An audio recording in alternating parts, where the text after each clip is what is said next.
Бүгүн 13 март күнгө шаршемби Супер KG порталынын соңку кабар бөлүмүндөгү күн ичинде эң көп окулган кабарлар топтомун сунуштайбыз. Жумгалда үйүндө аялынын сарайында күйөөсүнүн жансыз денеси табылган жубайлар 1 жыл мурун үйлөнүшкөн. Бул тууралуу маркумдун кошуналары айтып беришти. Маалым болгондой, экөөнүн ортосунда бала болгон эмес. Учурда үйдө жалгыз калган апасын багуу үчүн шаарда жашаган баласы көчүп келе турганы айтылды. Белгилей кетсек, буга чейин Жумгалда жубайлар уруша кетип, күйөөсү аялын сабап өлтүрүп, андан соң өз жанын кыйган деген божомолдор айтылган. Каза болгон адамдар аталган айылда 80 жаштагы апасы менен чогуу турушкан. Өзгөндө өз кызын зордуктоого шектелген жаранга карата жасалган соттук психиатриялык экспертизанын жыйынтыгы чыкты. Бул тууралуу Ош ОИБинин басма сөз катчысы кабарлады.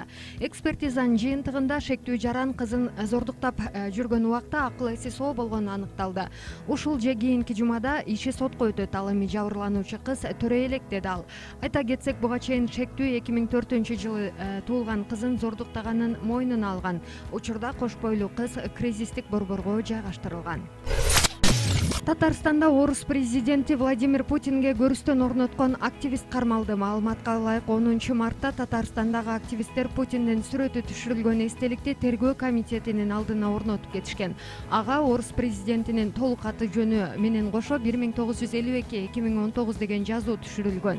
Активисттер полиция тарабынан кармалып, анын башында турган Карим Ямадаев аттуу жаран мындай кадамга интернеттеги көзөмөлдү күчөтүү боюнча жаңы кабыл алынган мыйзамдарга каршы экендигин билдирүү үчүн баргандыгын айткан. Шаардык сот активистти 28 суткага камакка алуу тууралуу чечим чыгарып, ага жардамдашкан таанышы Рузил Мингалимовду 6 суткага абакка кести. Азыр болсо биздин каналга жазылууну унутпаңыз. Экс-депутат Карганбек Самаков абактан чыкты. Маалыматты жаза аткаруу мамлекеттик кызматынын басма сөз катчысы тастыктады. Анын айтымында, мурдагы депутат жатак абагына которулду.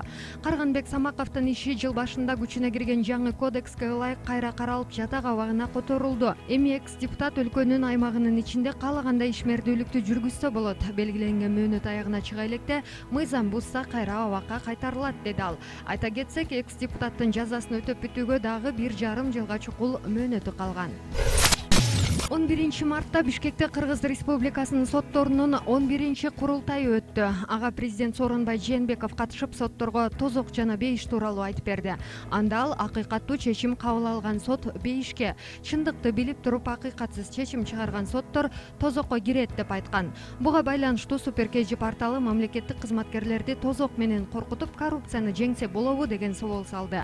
Анда саясатчы Адахан Мадумаров ар бир кызматтагы адамдын өзүнүн айта турган жана айтпай турган сөзү болоорун белгилеп, мамлекеттик кызматкерлердин тозок деген сөздү айтуусунун кажети жок деген пикирин билдирди.